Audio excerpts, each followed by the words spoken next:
Todd with Digital Enamel, and we have a special guest, Don Cornell from Jensen Dental. Thank you so much for coming. And I've been absolutely intrigued with one of your products called MIYO. It has a lot of buzz right now on social media, and a lot of people asking about it. Just why don't you give us the rundown of what MIYO is?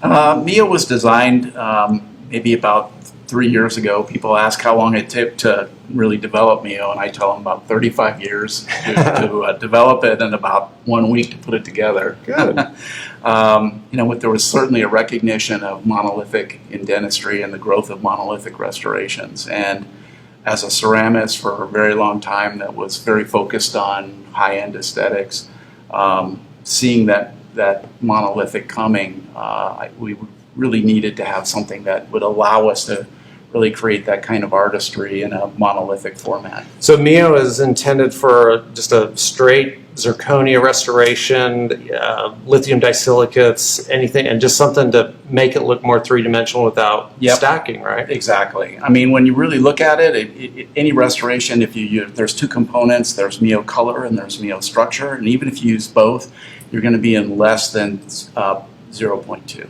Oh, wow. Most of the time around 0.1.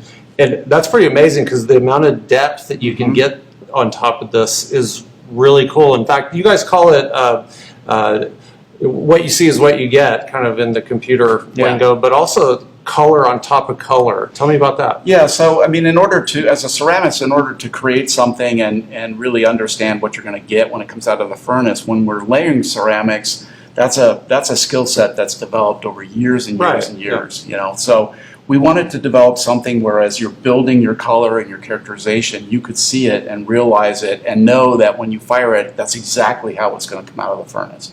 So developing a material that had exactly the same refractive index wet as the glass would be when it was fired was one of the keys. The other thing in terms of efficiency is we wanted to make sure that as you're doing your layering, you didn't have to layer it and then fire it and then come back and add additional characterization. So the ability to float one color on top of another, it's crazy, and get it all done and create all the character you want in one bag was part of the development. What I've really enjoyed about it is, and I've mixed tons of colors, and as soon as you put two colors next to each other, they start to blend. Yeah. There's just no way around it. And with the MIYO system, what I've noticed, even if you use the tiniest little brush or like a K file or an endo file, you can put it right next to it and put a stripe right next to it, and they just are butted right on top of each other. So they absolutely don't blend unless you want to. So you have to like force them to blend. Yeah, well, I wouldn't say force, but I mean, you know what I mean. Gentle coercion. You have to coerce them together. You can just take a little brush and that's like a crack line is a perfect example. We'll put a crack line in, it's a straight white line. We'll go back with a brush and just move it around a little bit and create something that's more natural in appearance. You can blend wherever you want to, or you can leave it a harsh. The best thing about this for CAD/CAM doctors for sure is the fact that you can see the color go on. You know what it's going to look like after the fire, because the biggest mystery has always been what fades away, what stays, what gets more chromatic afterwards, and it's been frustrating for a lot of people. Mm-hmm. One of the things I've also liked a lot is the glaze system. It's actually been very simple to use, and you've made all of this work together. Yep. Yeah. So it's a very high integrity ceramic material, and we started there first. We wanted something that was absolutely no bubbling, super clear, very stable, and that was the basis for the entire line of materials, the glaze as well as the MIYO. So the three components of this is actually pretty cool: the glaze, the colors, and then the very unique one is the structure. And this is the one that I didn't understand at all. It's because it comes out really thick in the out of the jar. It has a what is the property called where you kind of squish it around? And it's called shear thinning. Shear thin, right? This is pretty amazing because it's familiar to dentists with what material? Yeah, with like composites. Yeah. It's not a composite, it's still ceramic. It's absolutely ceramic. There's no composite component to it whatsoever. You fire it in a ceramic furnace just like any other ceramic. It's about, what's really unique is about 85% by volume ceramic material, which was really, really difficult to achieve, to create that very homogeneous mix. I mean, if you ever try to mix 85% of, it's like doing dough, Yeah. it's crazy. And so what is what are we using structure for actually? The ceramics will typically use it to create surface texture. So put it on in a very, very thin film. It has two purposes. One is surface texture. You can alter some tooth form and create some topography if you want.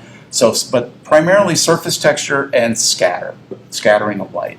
Like I said, I'm new to this, but the few times that I've done it, it was actually pretty easy. And Yeah. what I noticed after it fired, you didn't have that gloss glaze No. finish. It's shiny. But it's like enamel. It's like enamel. It's Yeah. really pretty amazing.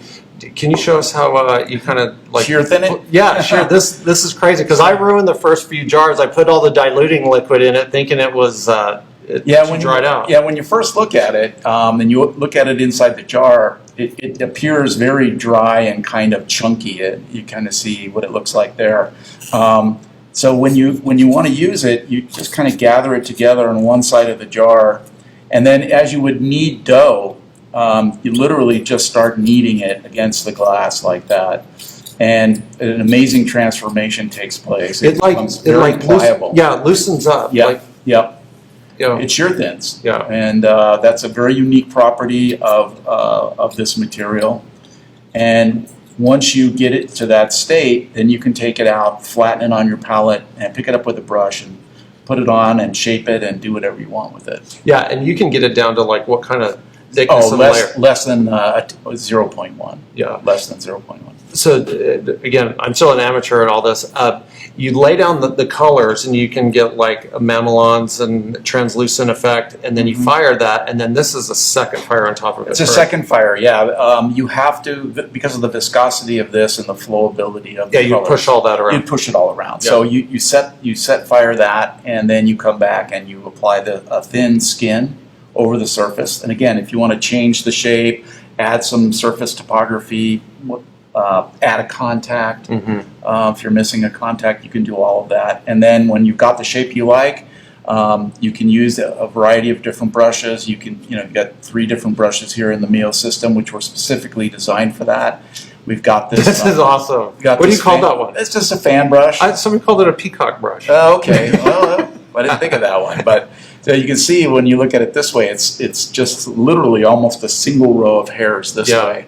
But you've got this beautiful fan shape, and you can drag it across the surface. You can use parts of it, and you can create just unbelievable pericamata and other textures with it. Yeah. So on your website, you do a lot of videos and everything that go over all that. Tell us about that. So one issue with MIYO is it looks like a stain. We say it looks like a duck, quacks like a duck, and walks like a duck. People think, well, it must be a duck, and then they don't really. If they treat it like a stain, they don't realize the full potential of the material. Like, as I mentioned, what you see is what you get, and floating color on color. You'll also notice this material, wherever you put it, it stays there. It doesn't move on you. It doesn't run. We have to literally unlearn what we've learned. You have to unlearn everything that you know about stain. And when you look at it, you go, well, it's just another stain. And people go, oh, I know how to use a stain. And they struggle with it. Yeah. And they, well, I can't get the results that you did. And then you show them, dab and drag, or you show them some of the other techniques for building color on color, and the light goes off, and they're like, wow. And then they make their first crown, and they're just stunned. Yeah. It's like it's a revelation for them. So. Yeah. So where can they buy this? Where can they learn more about it? Yeah, it's a Jensen Dental product, and Jensen Dental has certainly can buy it from Jensen. Any sales rep at Jensen, or call Jensen directly. And once you become a MIYO user, there's a password protected library of all kinds of educational tools. Yeah. Yeah. Pretty exciting. I mean, there's always cool things that happen in digital dentistry, but I've always said that it's about what you leave behind. And so, you know, the process, the digital process is always cool and new ways to do things and everything, but literally something like this, I think, is revolutionary. So, No, thank you. Don, thanks so much for coming to Digital Enamel and showing us My MIYO, and we'll be glad to have you back and show us a little bit more. My pleasure. Thank you. Thanks.